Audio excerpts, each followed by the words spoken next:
So he is a cardiac anesthesiologist by profession, and he has been practicing this Raj Yoga meditation for the past 21 years.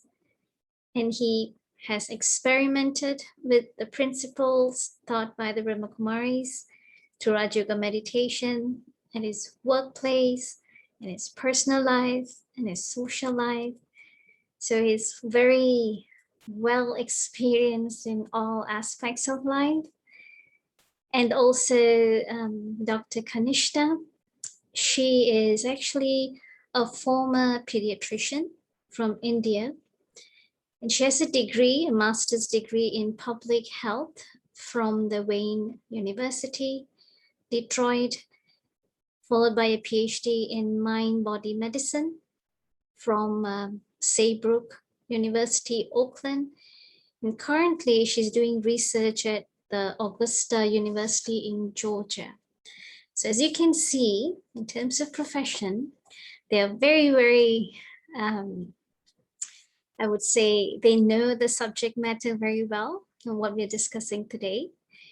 And just to let all of the participants know that to ensure the smooth flow of this session, all are muted. And if you have any questions that you would like to ask the speakers, please type your questions in the chat box and I will ask the questions to the speakers, because it's such a heavy subject and there are a lot of pointers to cover. And so we just want to make sure that this program goes uninterrupted. If you do have any questions, feel free to put it in the chat box. It will be forwarded to the speakers and you'll receive your answers. So now I am going to invite Dr. Shvetank and Dr. Kanishtha. Thank you, sir. No, I appreciate the kind introduction. I just want to clarify a little bit that I'm still learning. Yeah, you said I'm well versed in various aspects of life. Life is such a vast subject that I feel I've known or learned very little. If I may quote what Sir Isaac Newton said when he, at the end of his life full of accomplishments and changing the face of physics, he said, I was just picking shells at the seashore of science. And in a way, there is so little we know. And every day as we go further, we get a chance to explore much more and learn much more. And I'm sure as I and Kanishtha start this talk with you, we will be learning a lot in the session, along with all the people who are participating. So in a way, I don't want to come across as we are the subject matter experts. We are learners and we want to learn alongside you. So we are all students in that aspect. So we'll learn with each other. Thank you. And just to inform all of you, we have actually done this talk 2 months ago, and the talk went quite popular, and there were a lot of requests that it should be done again. And so we're doing this again, but of course there will be deeper aspects that will be shared, will be covered.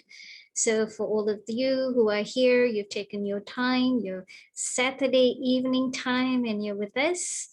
Thank you for joining us. Okay.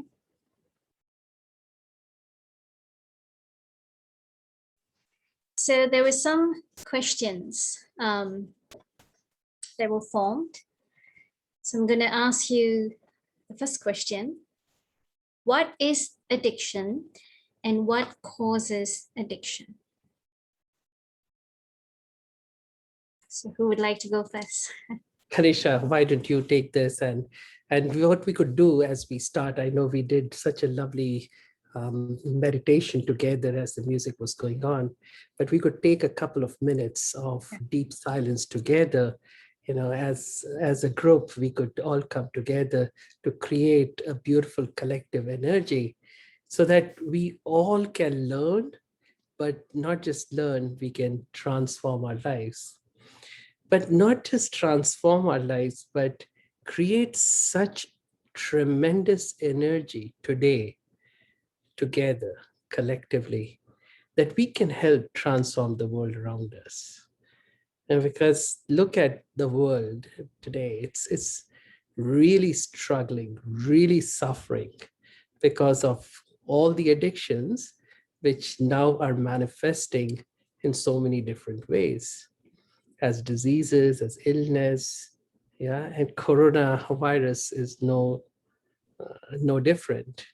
Yeah, so all of these things I feel are a manifestation of our exploitation of the planet Earth, and that is because of our addiction. So let's together create the energy to heal ourselves, but also to heal the world. Yeah, so let me invite you for just 1 or 2 minutes of creating that inner energy. Feel as if there's a ball of energy swirling within you. And as you bring your attention to that, that ball of energy begins to expand. And so now this ball of energy is no longer within you.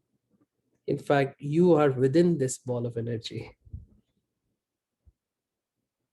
And every second, every moment, this ball of energy continues to expand and becomes bigger and bigger and bigger till the entire planet begins to come inside, if you will, this ball of energy. And this is the ball of healing energy, not just any energy, true healing energy. Together now, our energies are getting connected. And together, we are able to create enough energy to heal the planet.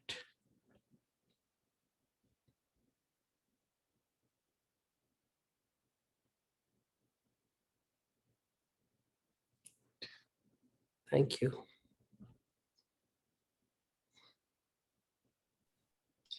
Thank you, Dr. Shvetank. Thank you for the, how should I say, enlightening meditation filled with light. So thank you. It's a good start for the session. Thank you. So I'm gonna Yeah, Kanishtha. question. Yeah, yes, that question, that was a beautiful question. We can start with that. Yeah, that will be a good start, really. Kanishtha. Should I ask the question again? No, not needed. Yeah, so first of all, I would like to thank you for inviting us for this beautiful event. We really enjoyed last time and we learned a lot, as Shvetank mentioned before. It's a great learning experience for us. So coming back to the question, what is addiction? And we have been exploring this question for the past few months. And really speaking, I came across the meaning, the origin of this word addiction. It comes from a Latin word, adicere. And the meaning of that word is enslavement. That means loss of control. So when somebody gets addicted, addiction can be in many different forms. It could be gross. For example, might be addicted to any substance, drugs, alcohol, or whatever. Or it could be subtle forms of addiction, like you thinking in a particular way, or maybe, things like even eating too much or shopping, too much. So addiction could be in many different forms. But really speaking, what happens in addiction, that a person loses control over whatever actions the person is performing. And there is this intense craving, there is intense desire. Basically, the senses, they are out of control. What we want to hear, what we want to speak, what we want to see. Nowadays, there is so much of this internet addiction. So much is going on because of media, right? So person loses control over the senses. And what happens to the body, when there is this craving, then there are chemical imbalances at the level of the brain. But what people think that it is all because, because the main cause is the body is going through, this body is losing control. But basically, if you understand it at a deeper level, it is not the body, it is not even the brain that is the cause. It is actually, the mind becomes uncontrollable. Mind is not able to discern. Mind is not able to think right. And also there is this ability to decide, this or that, or how much, and how frequently, things like that. So there is kind of dysregulation at the level of our mind. And we say that, the brain mirrors our mind. So whatever happens at the level of the brain, it is actually not exactly at the brain, but it is the mind that is going through a lot. And mind is going through a lot because the mind is also receiving the energy soul. So our understanding in this, in addiction, is that addiction is actually not the problem of the physical body. Addiction is not the problem of our brain. It is not even the problem of our mind, although we say that mind is not under our control.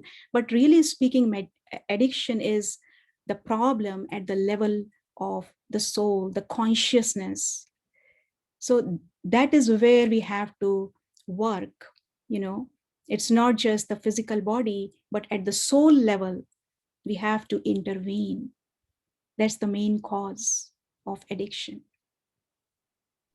Thank you. I agree with that actually, because when we think it is the problem of the body, then we try to fix the body or the brain. Yeah, sometimes we are actually, it's very interesting that in some of these addictions, they were able to do some functional MRI studies, and they found changes in the brain, and the structural changes actually in the brain. And they thought that it is because of these structural changes in the brain that the person is addicted. Yeah, but actually it is because of addiction that there are structural changes in the brain. And we'll talk about this later in what we call as, what we now understand as neuroplasticity. But what is addicted, or who is addicted, is to understand it's not even the brain, it's not even the mind, but it's actually the soul, the spirit, the life force, the energy that animates this body. So it is a disease of the soul. And the reason why we are emphasizing on this is because unless we understand where the disease is coming from, we won't be able to fix it. Any other fixes are going to be just quick fixes, if you will, just band-aid kind of fixes, won't really cure the problem, heal the problem. So, and I hear both of you mentioning that the fundamental way of fixing, or I would say the root where fixing has to begin, is in the soul. So can you please explain to us what really happens at the level of the soul? Yeah. See, the interesting thing is, Kanisha, you want to start? You want to take this first? And then I can go forward if you want to. Yeah, actually, what happens at the level of the soul is that there is the feeling of, whoever is addicted, they feel very low. There is this feeling of, as if, there is some kind of emptiness inside. That inner emptiness is what the person feels. And because of this inner emptiness, there is that feeling of discontentment. So person wants to get something from outside. So there is this wanting, there is that desire because of that inner emptiness. So that is where, it's important to fill the soul. Whatever the soul is lacking, the soul is needing. And what the soul needs is, really speaking, soul needs love, soul needs peace, soul needs happiness. So when the person is not able to connect to the soul, the person is seeking these things from outside. And when they start to take the drugs, then these drugs, they actually stimulate certain areas of our brain that releases the chemicals that are called as mainly the pleasure chemicals. They are the dopamine. So dopamine chemicals, they are secreted and the person starts to feel very good. So that is the main reason why, the soul is kind of seeking, but the soul is not getting. So soul is kind of getting dependent on the external sources. But really speaking, in the practice of Raj Yoga meditation, what we understand that if we connect to the soul that we are, we remember that I am a soul, and we learn how to connect with that energy, then there is no need to look for all these things, love, peace, happiness from outside. We can create those the pleasure. We can actually become the generators, the creators of our own dopamine. We can release the dopamine, so we can control, we can have full control over our physical body. We become masters of our own senses. So that is the beauty of learning meditation. Yeah. So there is no dependence. Yeah.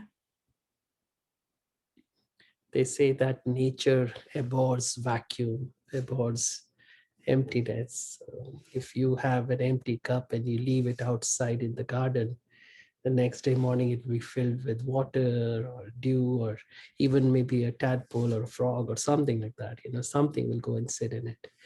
So similarly, if there is emptiness within, the soul will want to seek for it, to fill it up. And what is most available for it is where the soul goes to. In a way, everything kind of wants to flow through the path of least resistance. And things around us, this physical world around us, is filled with so many things that kind of give a temporary sense of fulfillment. The problem is that in this physical world, everything has follows in a way the law of marginal returns. And so we get some pleasure out of it, we get some good feeling out of it. It's very short lasting, and you will need more and more of that thing to get the same level of good feeling. And so that's how we get hooked up. So how do we fix this emptiness? I guess, see, I know we are jumping into the real deep stuff, the philosophy, if you will, the deeper stuff, deeper aspects of addiction. But I thought that maybe if we get to this core of it, core of the problem, and then it'll be easier, I guess. And then later we can talk about the science of addiction. And so how do we fix this emptiness? Kanishtha was talking about, understanding the self, the first thing. Then the secondly is connecting to that highest source of energy. And we are all children of God. We are all children of that one creator, one energy that is, in a way, our parent for all of us, and who is, in a way, in Raj Yoga, we talk about as the ocean of peace, the ocean of love, the ocean of happiness. And so if we can connect to that source of energy, we can receive all that we want. Yeah, so the emptiness will go away. But also importantly, I wanted to say that when the soul does something, or when we do something bigger than ourselves, yeah, when we take a stand, if you will, to try to serve the rest of humanity, rest of mankind, then the soul begins to get the feeling of fulfillment like nothing else. The problem is that in today's world, especially the younger generation, and I think all of humanity, is living a very purposeless life. We're just living. We wake up in the morning. Yeah, we like almost like zombies. Yeah, we go to the bathroom, brush our teeth, shower if we need to, or whatever, whenever. And then, the thoughts that come is, oh, I got to feed my family. What will I have for breakfast? What will I cook for lunch? And what will I do at work and come back? But really speaking, there is very little of time or energy that we spend in trying to think of what I can do that can serve mankind, something that is bigger than myself. And so I want to emphasize on this a little bit, that think of it. I invite all of you to reflect. I'm sure you all have been better than me, but think of it since morning today. How many of you, or for how long, did you think about the world? Yeah. And when we think about the world, it is mostly fear and worry. But thinking about what can I do for the world? The world is suffering. The world is in pain. People are dying. Yeah.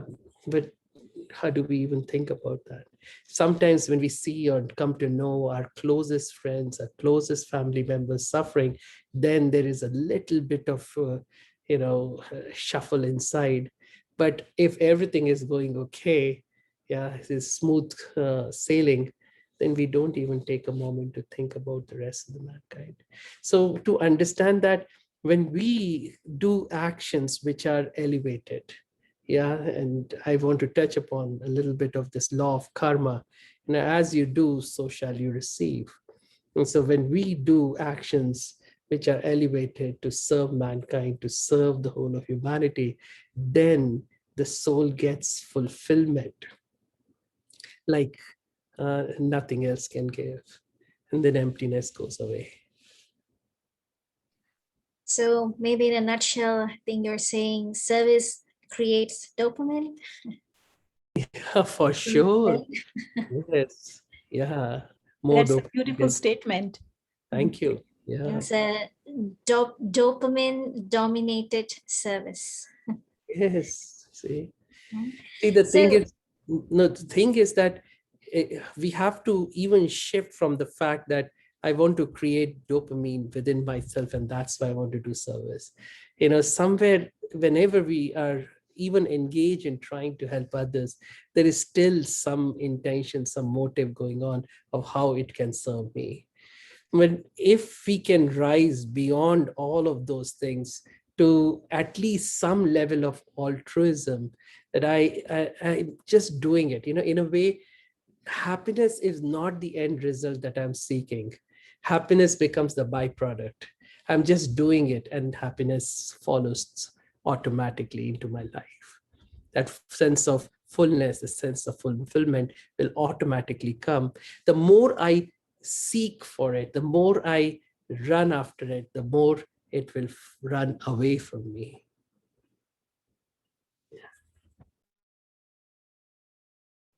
So I think coming back, how you were sharing about when I start actually taking a first step of serving, even at a very smallest level, it's something that I do for someone else with a very genuine intention. That actually gives me a lot of good feelings and more love and maybe more respect for the self. So coming back to the aspect of addiction again, is there a certain sort of like a mechanism that addiction follows? Yeah, so in a way, still staying at the soul level, eventually we will like to go into the mind level and the body level, more to understand that there is something called as, which I have started to work on myself, is this self-worth slash our what would you call action, yeah, paradigm. So what that means is that these two are very closely connected for most people, that their self-worth depends on what they do. But what I'm trying to say right now, yeah, and I'll try to explain why I'm saying, is that we have to dissociate the two, that our self-worth is independent from the actions we perform. And the reason for this is that often when we get into this addiction cycle, so what really we do is that we indulge in things that we shouldn't have. And then immediately, so there is immediate feeling of pleasure, immediate feeling of, wow, what a great thing. But after that, there is a deep sense of guilt and shame. And that is again that emptiness. So emptiness begets emptiness. Yeah, so now because of that shame, doubt, low feeling, emptiness, we want to seek for it again. Yeah, seek new things to fill that emptiness. And then we act out to fulfill that emptiness. And there is more emptiness, yeah, because of that shame and guilt and so on and so forth. And so we have to break that cycle. And for that, what we have to understand is our self-worth. Self-worth would mean the worth of the soul. The worth of your soul, the worth of my soul is infinite, irrespective of what we do. Yeah, it might seem like, oh, what is Shvetank saying? See, what we do always has consequences. We have understood the law of karma very well, that as we sow, so shall we reap. If we perform wrong actions, if we hurt others, harm others, or if we hurt ourselves or harm ourselves, we will have to face the consequences of those. Yet, the worth of the soul is independent of that. The soul is what it is. Yeah, it is full, it is complete, it's perfect, it's whole. Yeah, to understand that each one of us is a child of God with infinite worth. Yeah. Is that making sense? That each one of us has been created in the image of God, or God has created us in his own image. Each one of us, our intrinsic frequency of vibration is the same as God's. Each one of us truly vibrates at the same frequency as God himself. So we have infinite worth within ourselves.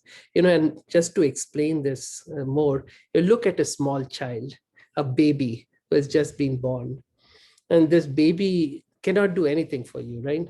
It doesn't do anything meaningful, doesn't get you a glass of water, doesn't open the door if the doorbell rings, yeah, doesn't clean up, doesn't vacuum, doesn't do anything. And really speaking, it only creates more mess and cries, doesn't allow you to sleep. Yeah. And yet everyone is attracted to the child. Why? Because the child is untarnished by the negativity of the world. The child is what it is. In fact, the child doesn't even have a gender.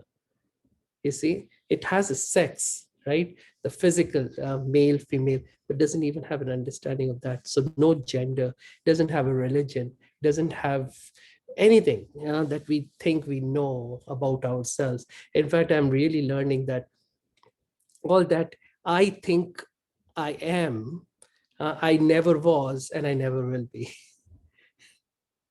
Yeah, so it is all an illusion, what we create around us. That's an ego, and that we are this, we are that, and so on and so forth. And all of that creates a false sense of self-worth, which gets broken every now and then. And so if we understand at the core, if I am a soul, a pure, perfect, whole, complete child of God with infinite worth, and whatever actions I may be performing, I'm still that, then I can break this guilt shame cycle and I can come out of the addiction. Does that make sense? I mean, it is definitely. I think when you said it makes sense, I think it definitely rings a louder bell. Not just makes sense, but it is definitely very much true. But I think my question also concerns that maybe I do know, maybe in a very regular time, maybe I would feel that I'm worth it, but what happens when I feel very low? Like you say, addiction brings guilt, addiction brings disappointment. So I am, vibrating on a low frequency.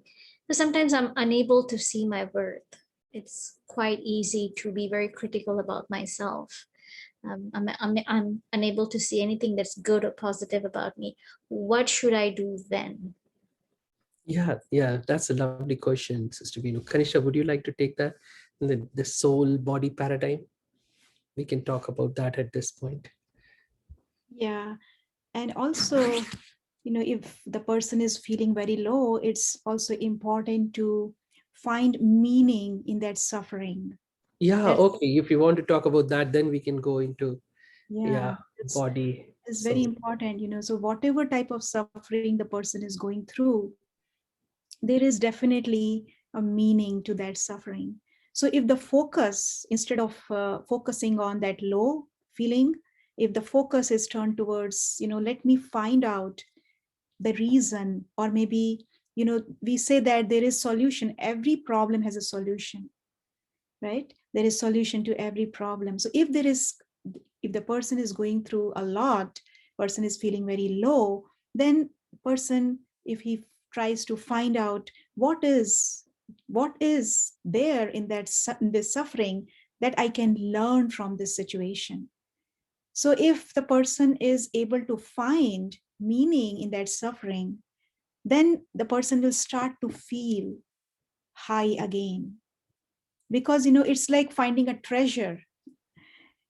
For example, if there is a heap of garbage, and if you are just looking at the garbage, you will feel very disappointed. Oh, what garbage is there, and what can I do with this garbage? It starts to smell, and the person is not able to stand there. But if the person is able to find something that is sparkling in the garbage, and then happens to find treasure there, maybe gold or something, then immediately what happens to the feeling? There is sudden shift in that feeling, right? So similarly, if the person is able to find meaning in their suffering, then the energy of that person starts to become high again. thank you. Here I want to say that, in a way, the people say there is unnecessary suffering and there's necessary suffering. And to some extent, I feel all suffering is necessary. I don't want to sound very philosophical, but truly thinking of that in our darkest moments, that's what I've experienced. In my darkest moments, I have felt most connected to God and to my true existence. So it is, if I go back into all those times when there were difficult times, when difficult situations came to me, it was all because of those that I am what I am right now. So, understanding the meaning behind the suffering, that there is a higher purpose, there is a higher cause behind the suffering. And, one of the simplest things I feel, is that the suffering has come to make me stronger. This suffering has come to help me connect to God. The suffering has also come to remind me that there are so many people just like me suffering from the same problem that I'm suffering from right now. So why don't I, for a moment, stop thinking about me and think about the rest of the humanity? At this point, addiction, for example, there in a way, everyone is addicted, but true addiction where they're really suffering, yeah, there are millions of people. Can we agree on that? Millions, if not close to a billion. Yeah, yeah, people on this planet who are suffering. So can I create feelings of love and compassion for each one of those people? Just like my hope is that I can be free from suffering, can I also take a couple of moments to create the same feeling of love and compassion and the hope that they too get free from their suffering? Yeah, and that happens only when the person is able to connect to that being, the soul, because those feelings of love and compassion comes from that source.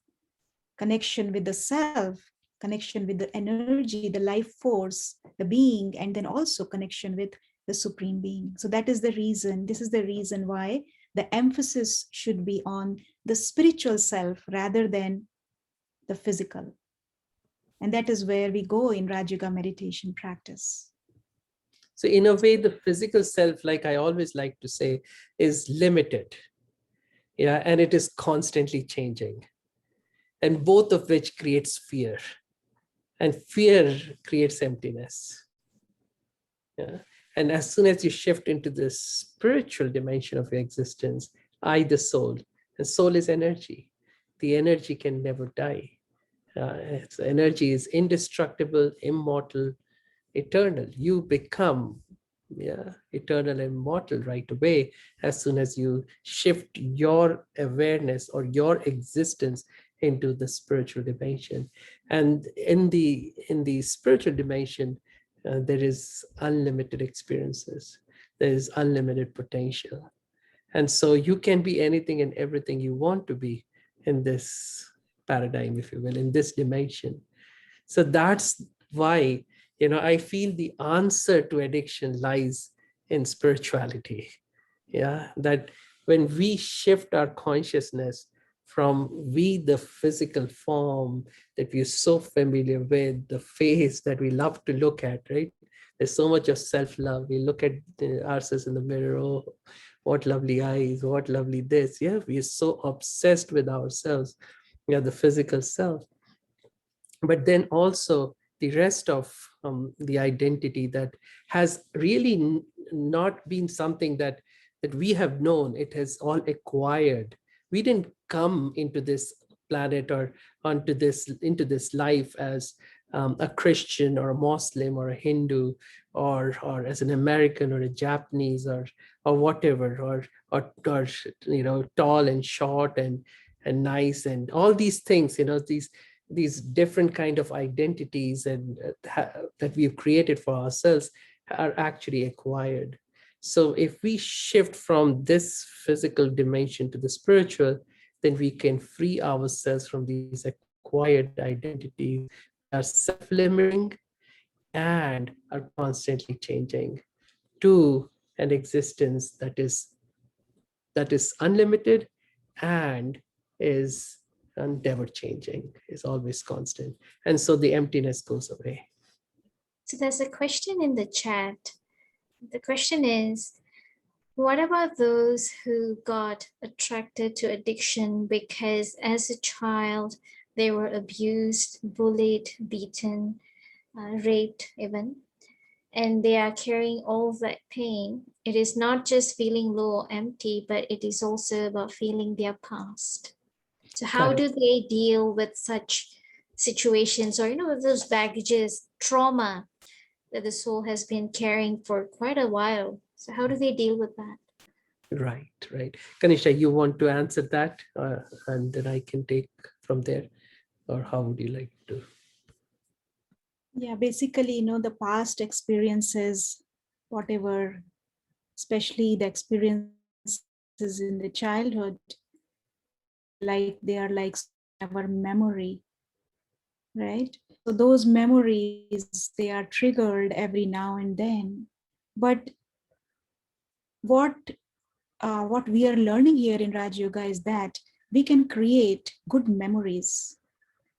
We can create good memories, those memories which can, over a period of time, they can erase the bad memories. That is what we do in Raj Yoga meditation practice. We trigger those memories which are our original memories. Original memories are again coming back to the same, that I am a soul. That is the original memory. So when I keep myself focused to this awareness that I'm a soul, I'm a pure soul, that is my original nature, nature of peace, nature of love, nature of happiness.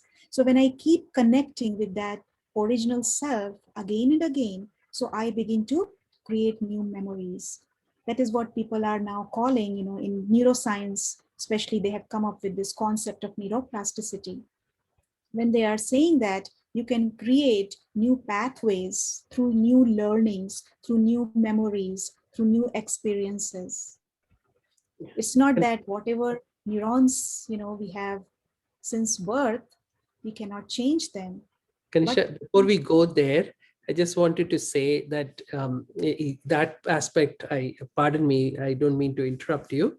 Yeah, but my thought was that we could answer this a little bit more. And before anything else, I want to acknowledge that it is definitely very painful for the person who has gone through childhood trauma.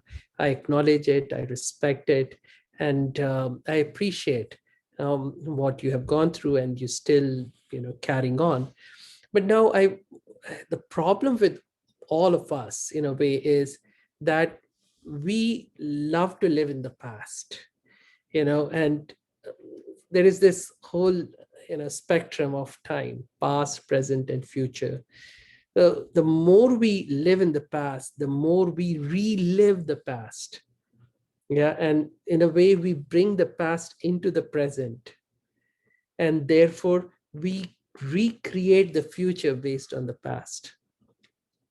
So we all have had traumatic situations, traumatic experiences. Some may be more than the other, but the choice is ours. What we want to do with the past is our choice eventually, whether we want to bring it into present or leave it in the past where it really belongs. Learn from the past what happened, because in a way, think of it, you survived, and so that person survived that horrible abuse or whatever happened. You survived, you're here, and there is a meaning behind it. If you try to go deeper into it, there is a meaning in that suffering too.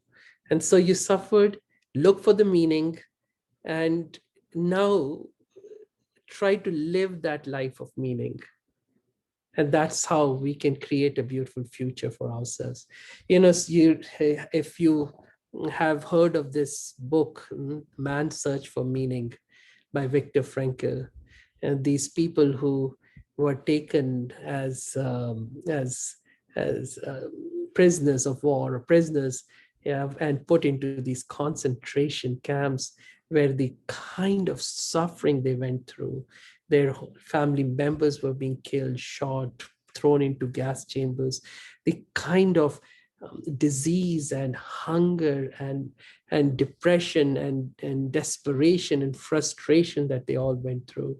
And if you read his book, the people who were able to do something meaningful in their lives eventually, after, or first of all, the ones who were able to survive that suffering were the ones who searched for a meaning in their suffering.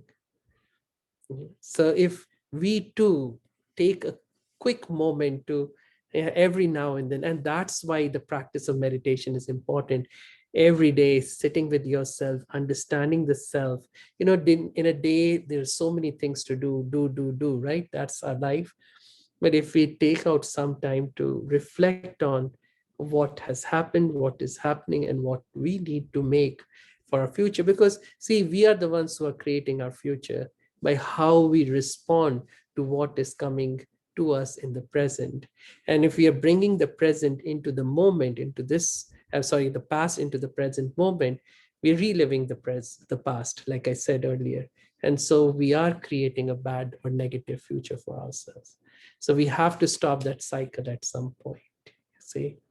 And so again, those people, some of these people who survived and then went on to become such meaningful, people of society, if you will, by looking and by searching for meaning in everything that is happening to them. Yeah, I can tell you, I have gone through a lot in my life, and I don't want to share, I don't want to belittle someone else's suffering by sharing my suffering that I have gone through. But let me tell you, I have gone through a lot of suffering too. But today I'm strong because of that suffering. So in a way, I honor that suffering. I respect that suffering. I acknowledge, but I also thank that suffering. I have gratitude for that suffering, that because of that, I am who I am. I am more compassionate for people, than ever before. I don't think if I had not gone through that suffering, I would have been so kind and compassionate as I feel right now. So there was a reason for that, no? So I think what you are really sharing is that despite in the past, whatever I have experienced, yes, no doubt, we wouldn't say it was the right thing, but it happened and I experienced it. But now I'm at a point where I can actually ask myself, do I want to prolong feeling this hurt Or do I want to carry this this pain with me? Or now at this present time, I'm going to decide, I'm going to put everything, all my past aside. And then like how you said about sort of contemplate, not about what they did to me, or why did they do to me, or what they did to me, but more so of that has happened. But now personally, what did I sort of learn from me? Maybe I could learn that I am actually much stronger than I think I am. Or maybe I have more willpower than I think I am. So, sort of now um, appreciating myself that I did not give up, appreciating myself. Yes, I did go through some pain, but you know what? I'm not going to use the pain as a reason for me to fall back, right? Is that what you're saying? Really Exactly. self-talking and Exactly. wanting, having the willingness, basically. I think the feeling that I'm getting from both of you sharing is that immaterial or whatever that has happened to me, the main question I ask myself is, do I want to come out of it, right? Do I have that willingness? Do I want to come out of it?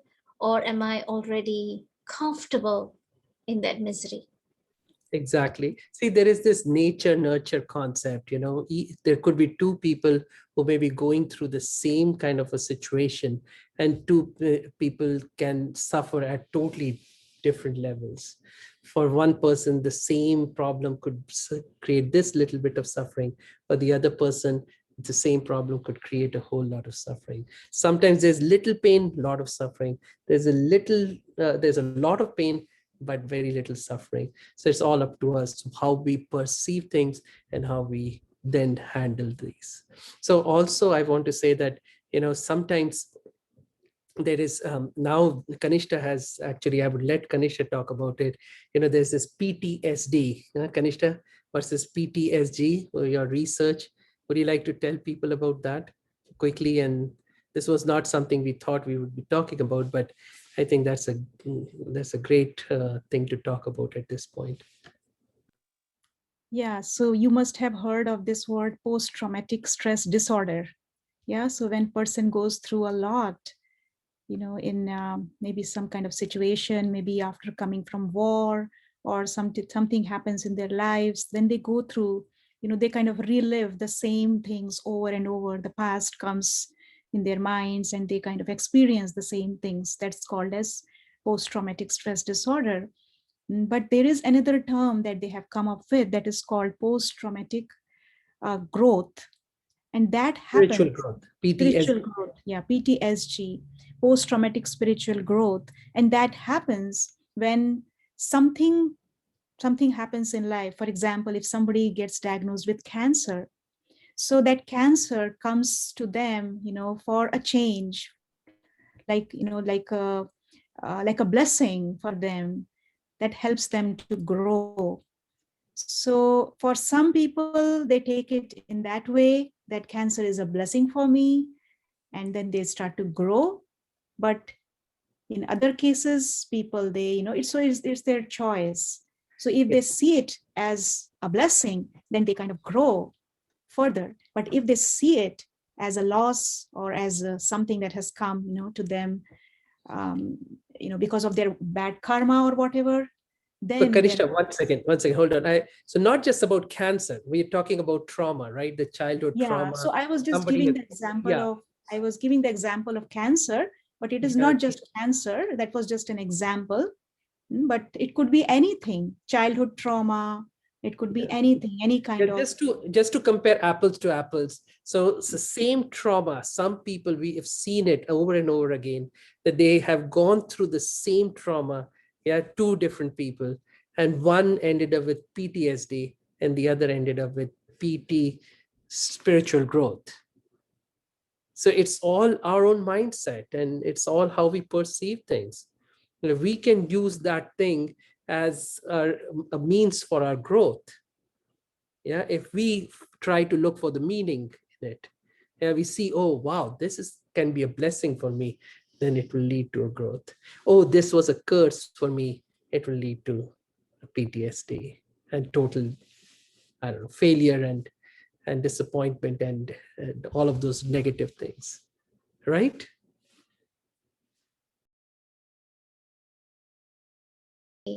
There is, well, now questions are pouring in. But I wanted to let Kanishtha talk about that, the cycle of the mind and intellect and how the habit gets created and how much time we have. I was just wondering, so that we don't end up not talking That's about that. okay. That's okay. If people have questions, then we can go with questions and we don't have to. I think, well, let me just ask this question. Maybe it could be relevant to Sure. what you are going to share. It says here, well, first question is, how do they feel about cannabis during meditation? That's the first question. And the second question is, it's a little lengthy, but I'm um, just gonna tell you this. Sure. Maybe So, that question can become a segue for, sure, yeah, sure. that thing. So what was written here in the chat is, I've been studying the BK knowledge for many years, and I feel like teachers often say not to look to the past and to let the past go. And I really try, and the knowledge has helped me to heal things from the past to some degree. But I still find it difficult, as it does not feel like I'm attached to the past as much as that it is attached to me, and it keeps coming up. Something will seem like it's moving into the past, and then there will be a period where old sanskaras, I guess if they're talking about old just memories or habits, and feelings about the self and life come haunting me. And it does not feel like simply a choice is enough to keep it from affecting me. Others have said this as well, but that making a choice doesn't feel like it is enough to really release things from my past. People with dependencies don't feel they have the strength to simply enact their will in a lot of circumstances, even when they make a conscious choice. Just the sequel to that is, my friend just died of cancer, and it was not a blessing. It was a lot of pain and suffering, and she did not have the strength to just not feel that.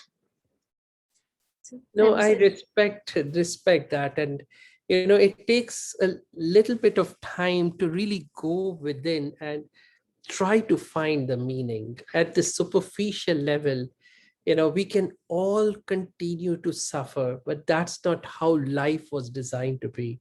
That's not how God wanted our lives to be. So I know people with the simplest, tiniest problem can blow up out of proportion, really, and the suffering is tremendous. Yeah, on the other hand, I've known people with the biggest problems that have come to them, and they take it truly as a blessing, and they are able to rise beyond. I can tell you from my own dad, when he was diagnosed with cancer, before that, he was a total atheist. Yeah. And a little before that, he had started calling himself agnostic. But after the cancer, a few months into it and all that, for the first time, he started believing in God. And then his whole life started to change. He started reading the Bhagavad Gita and, all of these things. And then one day he told me, Shvetank, cancer has been the single best thing that has happened to me in my life. I've really begun to explore, and in this exploration, I've begun to understand the deepest things about life, which I would have probably never even thought of trying to look for if I had not this problem. And I'm telling you, these were my father's words, one of the most intelligent people I've known, a philosopher, a writer, a mathematician, a physicist, a scientist, an engineer, everything combined. And he was so much into materialism and so much into using the brain power. And after the cancer, he had become such a person, a total 180-degree change. such an humble, such a kind, such a gentle soul. And that transformation was a blessing for himself and for all of us. So it is up to us how we look at it, and I don't want to belittle people's pain, but it is what it is. We can choose to suffer in that pain, or we can choose to look for meaning in the pain and rise beyond that pain, is all I'm trying to say. Um, And they- going back to the first part of the question, that past, I know it's not easy to let go of the past. No, it is not easy for all of us. And truly speaking, it is our choice. In a way, we say things are attached to us, or we are attached to them. In a way, it is the same thing. It is all, we make things up for ourselves. Pardon me, I don't mean to belittle your feelings about the past, but if that thing is attached to me, how will I function properly? How will I live the true potential that I have? So if you want to live a true life, a life with the capacity that God has given you, with all the talents and qualities that you can use to serve the whole of mankind and create a beautiful, meaningful life for yourself, you have to let go of the past. There is no other choice, and the choice is yours. so somebody just wrote here, sort of like emphasizing on what you've shared. Time is always now is a choice, just like our happiness. We can re-record the past. Meditation process is all about transforming our thought patterns.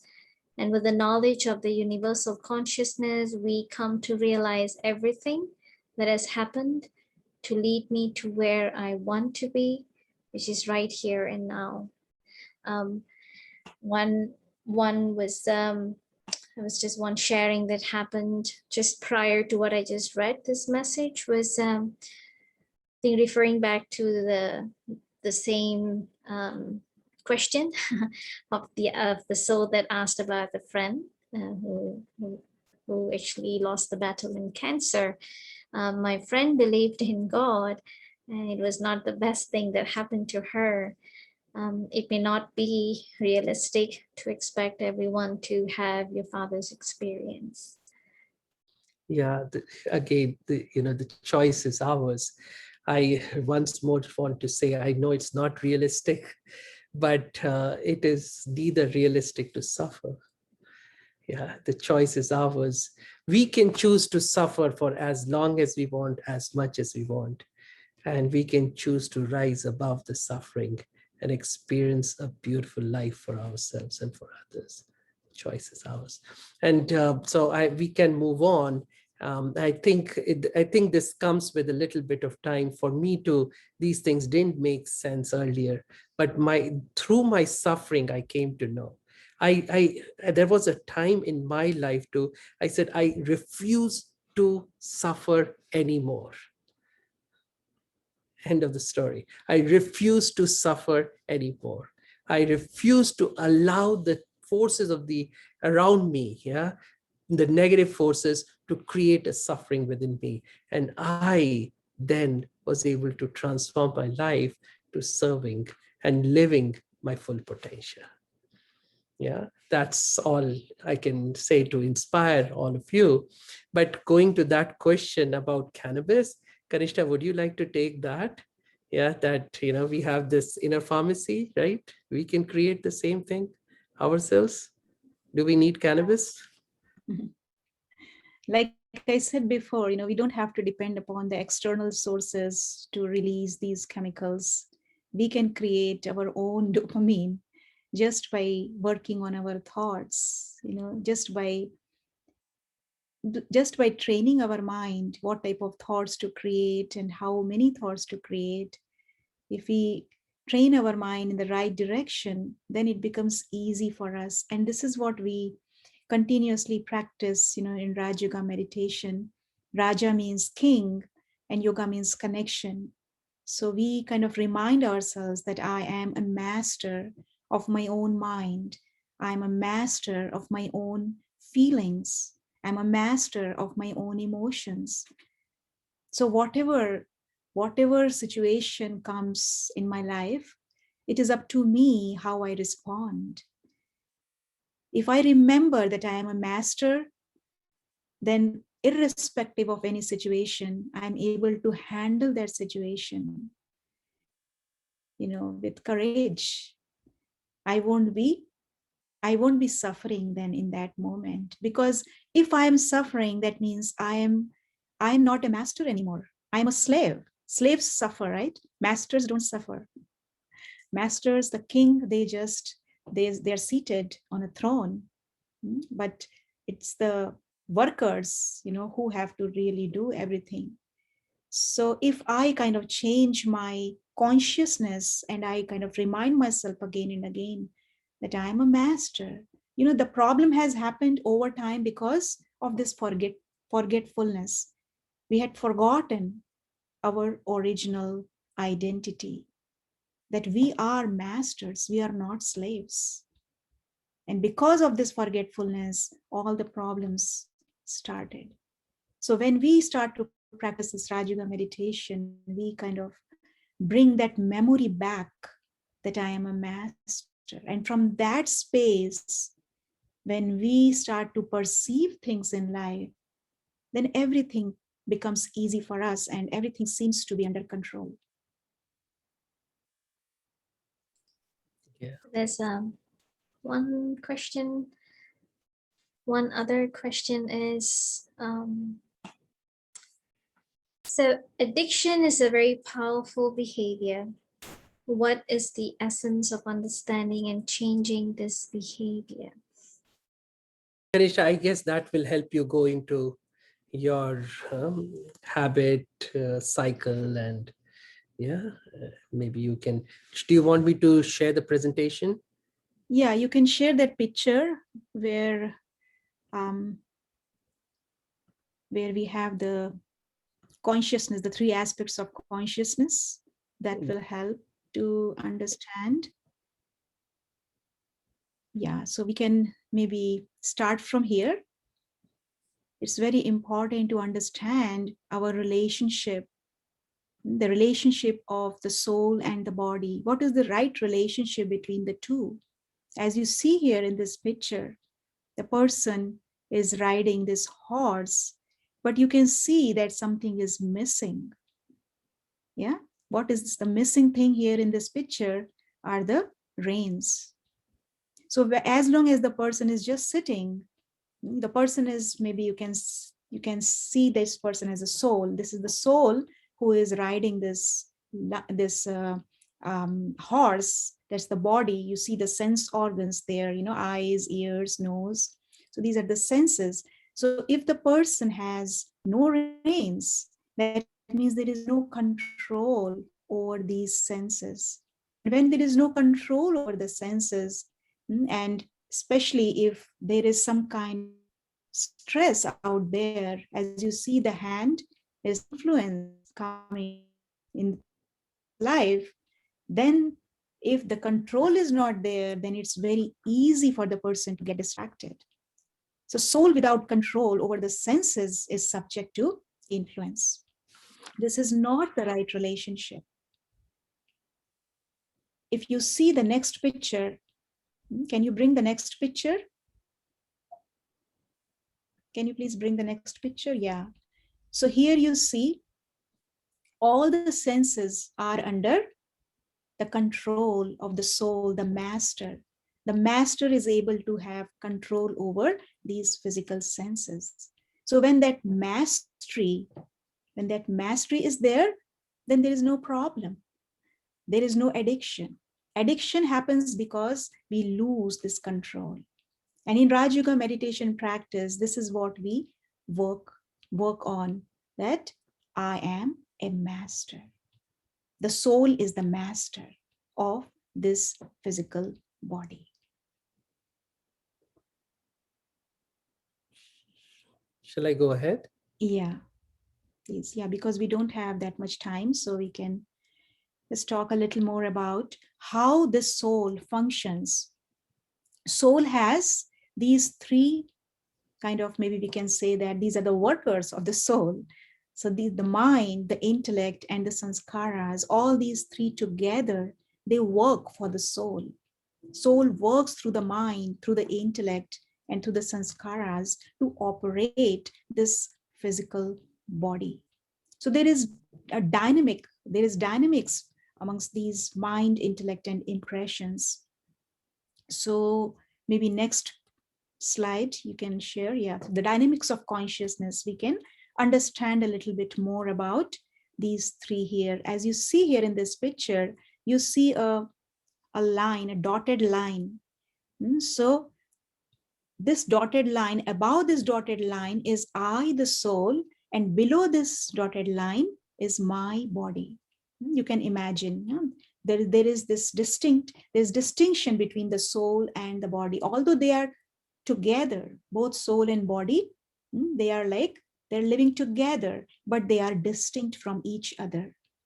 So as you see, the upper part of this picture, the soul has the three workers, mind, intellect, and sanskaras.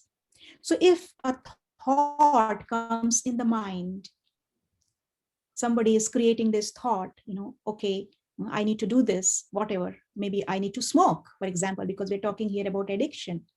So that thought will then go to the second worker, that is the intellect.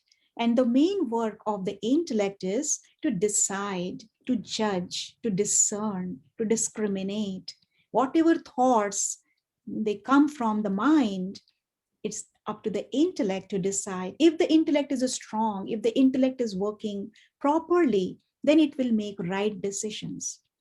So if this thought of smoking comes from the mind to the intellect is strong enough to decide. At that moment, intellect will say, no, smoking is not good for you. It is harmful. So that thought will then not be expressed out through the body because intellect has stopped that thought from expressing. So this thought will be rejected by the intellect. So it will not be expressed out. The person will not smoke or not do whatever thought was coming from the intellect. But still, because thought is energy created by the mind, still that thought will be stored in the sanskaras, what we call as the memory bank. Sanskaras, it's like a recorder. It records everything, whatever mind thinks, whatever mind feels, whatever mind experiences, all the experiences in life, we were talking about the past experiences, everything gets stored in the sanskaras as memories, as habits, as impressions. So even though that thought was not expressed out at that time and the intellect was working properly, still that thought will get stored in the sanskaras. So the next time when the same thought comes in the mind, let me smoke, and especially if that person is coming in contact with someone who is also smoking. So every day the person is in the company of someone who is smoking or drinking or whatever, same thought is coming in the mind of that person. So what will happen? Person will keep creating the same thought over and over. A time will come when that thought will kind of get powerful to such an extent that the intellect will stop functioning, and intellect will not be able to hold that thought, reject that thought, and that thought will be then expressed out through the body. The person will start to drink or smoke or whatever, and then once the person experiences the relief, especially if the person is under a lot of stress, depression or whatever, and person smokes and feels relieved, that experience will also get stored in the sanskaras. And then person will feel like doing the same thing again because of that memory. So this is how the person will start to behave in that particular way again and again. And this creates habits. So see what happened, how the person became a smoker just by creating one single thought of smoking or drinking. The entire personality of the person changed because of just one single thought of smoking. So it is in our hand, what we want in our lives, how much control we have in our minds. If we train our mind in such a way that mind creates only good quality thoughts. One is that we train our mind to create good quality thoughts. And secondly, we also are very particular about the company that we keep, because company also matters. If we are in the company of someone who is smoking, drinking, then it is possible, very possible, that we also start to create those kinds of thoughts. So it's important to protect ourselves from bad company, because company, you get colored by the company that you keep. So if you work on your thoughts, if you work on your environment where you are living, if you're controlling that, then it's very easy for us to change our habits, to change our personality, because everything starts at the level of our mind. And also the most important thing is the awareness. Again, see, the mind is also working because it is the soul who is ordering the mind. So the soul awareness, if I am aware that I am a soul, I will give the mind good quality thoughts, and then the mind will be able to create thoughts based on that. So the first and foremost thing that is important if I want to change my habits is the awareness that I am a soul. I am that energy. I am full. I am complete. So then there won't be any dependency from outside. Then I will be under control. All my senses will be under my control. Yeah. Quickly, I just want to say that, see, in this, of course, what thoughts we created, we create, and that leads to the habit, but repetition is a key. Thinking the same thought leads to the action, and then doing the same action again and again leads to the habit. And so what this tells us that if I now start thinking the right thing, the right action, for that there's a thought, because every action is preceded by a thought. In a way, the thought is, or the mind is a blueprint, if you will, of the action. So initially a thought is created, so I can create a positive thought, I can create a transformative thought, and if I keep doing that again and again and again, eventually it will be expressed out, if you will. And then by repeated doing the positive action again, you repeat it again and again and again, you'll create a good habit. So just like you created a negative habit, this is a way to create a positive habit. And also maybe you can talk a little bit about visualization here, because repetition and along with Kanishtha, that. I was thinking we can talk about that, but I wanted you to go through that brain thing, which you have created. So I think eventually, if there is time, we'll talk about visualization. Okay. And I see somebody's hand raised too, Nita's hand raised, I guess. So maybe she can chat. There are already a few questions in the chat box. Right. So Kanishtha, go ahead. That's fine. Can we move forward so that we can at least share what you have put so much effort into? Sure, you can move the slides, please. Okay. Yeah, I forgot that I'm the one who is moving the slides. Yeah. So, so we talked about the soul, the mind, and now a little bit about the brain. So there are basically three types of brain that you see here. One is, according to how they are evolved. So the low level brain is the reptilian brain. That is basically, reptiles, they have this kind of brain where they are not really able to think. They're not able to decide, but they are just surviving. They are reproducing. And then there is the next level of brain, that is the limbic system or mammalian brain, where they have emotions, they have feelings, just like, we see dogs and cats and, cows, they have emotions, the horses. So that is the limbic system, that is the mammalian brain. And then the highest level of brain, that is the human brain, which has the ability to think and think and decide, and then accordingly lead their lives. So why I am showing you this image is to just appreciate the gift that we all have been given by God. We have been gifted with such a beautiful brain. Why this brain is able to think is because we have, there is one area in the brain that is called as prefrontal cortex, that has the ability to decide and to judge. So that area of the brain is kind of very large in human beings, and because of that we are able to work so efficiently, think so efficiently, and decide so many different things. So we should appreciate that we have been gifted with this beautiful brain. So we need to take care of this brain, because Yeah, if there is addiction causes this part of the brain, the prefrontal cortex part of the brain, it kind of gets damaged. The ability to think, the ability to decide is kind of disrupted. So yeah, that's why, when we get the understanding that this is the gift that we have gotten from God, then we will definitely take care of this.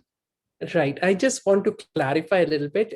In a way, our brain also has these three levels. So in a way, we have a reptilian complex, we have a mammalian complex, and we have the neocortex. So depending on at what level are we working, sometimes we are living in an instinctual world, so this happened and I have to behave in this way, this happened and I have to respond in that particular way, and that is pretty much at the reptilian level. But there are other people, or sometimes we individually, each one of us works at the level of emotions. So emotions take over our lives, if you will. Emotions become uh, the masters of us. And that is pretty much what addiction is about for us human beings. When we don't allow the highest level of brain that we have to do its magic, if you will. Yeah, and we live at the lower levels of the brain, and then we too become victims of addiction. Yeah, but if we understand that we are not our emotions, we are not our habits, we are not our memories. Yes, so we can rise above our emotions. We are the ones who are creating emotions. Whatever is coming to us cannot create emotions within us unless we choose to create those emotions. And that's what the neocortex, and especially the prefrontal cortex, is all about. Yeah, and if you remember the previous slide about mind, intellect, and the memories, yeah, the sanskaras, if you will. And so the intellect is the neocortex. That it is the higher functioning. So we can use this higher functioning that we have gotten as a gift to be able to take ourselves from being a victim of our own emotions, victim of our own chemistry, victims of our own biology, and victims of the world around us. In other words, victims of the situations and circumstances that life throws at us. We can discern, we can decide, we can filter out all of that and say, I choose to be happy in this moment. I guess that's the take home message. Yeah, that was Uh-huh. really Yeah. nice. And maybe we have only a few minutes, 5 minutes left. So So you, we can you, just you don't want to share all this? Maybe this part, you we see can how. show the picture, yeah, the picture of the brain of a person who uses the drug before, non-drug user and drug user. As you see here, so many areas of the brain in the addicted brain, as you see, is damaged. There are functional changes. You see the healthy brain versus addicted brain. The light is so dim, that means there is damage. And here also you see 1 week, after 3 months of abusing the drug, you see the changes. There is low frontal metabolism. That's the frontal part of the cortex that we were talking about, prefrontal cortex. That's the main part that gets affected. That's the place where, person is able to judge and decide and discern. Yes, the next one, please. Yeah, so how to overcome addiction? If we understand this concept of neuroplasticity, I will talk about it maybe just for a few minutes. This concept of neuroplasticity has revolutionized the entire neuroscience. There are two words here, neuro and plasticity. So neuro means the nerve cells. That's the basic building block of our brain and spinal cord. And then plasticity means the ability to mold, malleability, flexibility.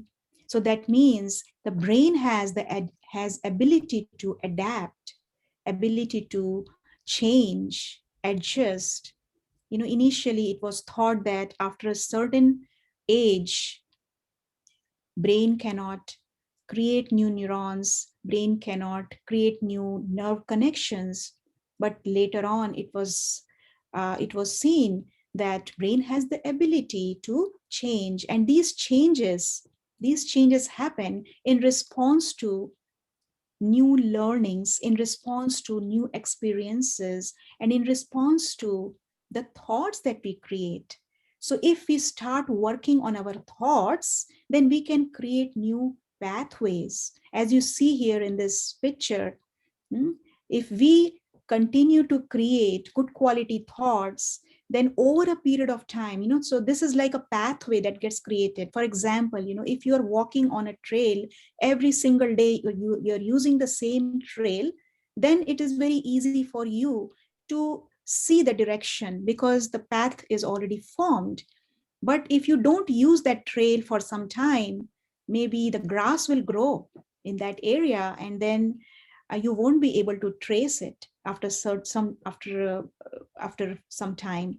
So similarly in the brain also, if we are creating new thoughts, and we are not going back in the past, what happens over a period of time, this pathway will weaken. The past things that were coming in the mind, they will not come anymore, because now you are giving your mind good quality thoughts. So you are creating new pathway. So that means we have the power to create new pathways. So when we do this practice of Raj Yoga meditation every single day, then over a period of time, what will happen? These pathways, the weak pathways, the past experiences, they will automatically be erased from our lives, and we will start enjoying a new life. Yeah, so true, so true. So in other words, we have the power to change our habits. Yeah, from a neuromedicine point of view, neurophysics point of view, it really means that the neurons that fire together. And so if we change the way the wiring is, which we have the power to, then we can change the habits. Yeah, so we can change the flow of energy that happens through our lives, really speaking. Yeah, so I just want to say that there is hope for those of you or those in the world who will be listening to this later. I just want to give this very important, very powerful message that truly speaking, yeah, there is hope. We can all change ourselves. We can change our habits. We can change our lives the way we want our life to be. Yeah. And yes, and I'm getting the message that there's so many questions. So yes, definitely Yes, they can email us. It's Because definitely a lot more questions coming up, but I know time is very short. In fact, the time is up. But is there a way that they can email you um, their questions? So if you can just type down your email. Okay, so for everyone, whoever who have asked their questions in the chat, that we were unable to answer your questions here. Yes, you can email your questions to Brother Shwetank at bknorthaugusta@gmail.com. So at least your curiosity is definitely answered and covered. Again, definitely this subject runs very deep. There could be a lot more questions coming up from your end, maybe even after this video. But now that you have the email, you can definitely email them and they will reply to you. So thank you so much. It was our Both of you. pleasure. So Thank you. just want to say one last thing. Is that okay before we end? So to say that, see, if we want happiness in our lives, we have to give happiness to others. If we want love in our lives, we have to give love to others. If we want blessings in our lives, we have to become a blessing for others. So my inspiration to each one of you, in a way, yes, we are in this understanding of how habits change and this and that, and all that is wonderful. But living a life from that higher consciousness of how I can serve others, how I can bring happiness into the lives of others, automatically your life will become happy. Automatically you will find fullness within you, and automatically you'll be able to free yourself from all the addictions that you have. Thank you. And I would like to just summarize in three words that you can use to overcome addiction. A, B, C. A for awareness, be aware of who you are. B, believe in yourself. You have the power. There is possibility, there is hope. And C for company. Watch your company. And the best company is the company of God. If you are in the company of God, then you will get the power to bring about the transformation, to change your habits. So A, B, C, awareness, belief, and company. So I know we don't have time for meditation, but maybe just for a few minutes we could reflect together. We could sit in quiet. Maybe you can guide us, few words, you can guide us into meditation. Yeah. So together, let's create that awareness for ourselves, that we are souls, children of God with infinite worth, that we are loved by God, we are loved by the universe. The universe takes care of us at every moment. So dial up your self-worth in this moment. Understand who you truly are. That you're not a victim of the world around you, victim of your circumstances and your situations, victims of your biology and chemistry, but you're masters, masters of everything. You can change everything that you want to in your life. You have the power. So believe in yourself. Remind yourself that you are indeed a powerful being. You have been created as an image of God Himself. You actually vibrate in the same frequency as God Himself. Your intrinsic frequency is the same as God's intrinsic frequency.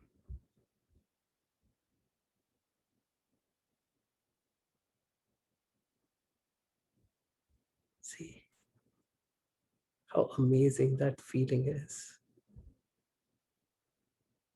And remind yourself that unless you create happiness in other people's lives, you cannot find true happiness. So let your life be one of serving the rest of mankind. Happiness, fullness will be a natural byproduct of that. As you live your life from this consciousness, as you bring more meaning to your life, as you bring more meaning to your suffering, you will begin to live your true potential. Om Shanti. Thank you.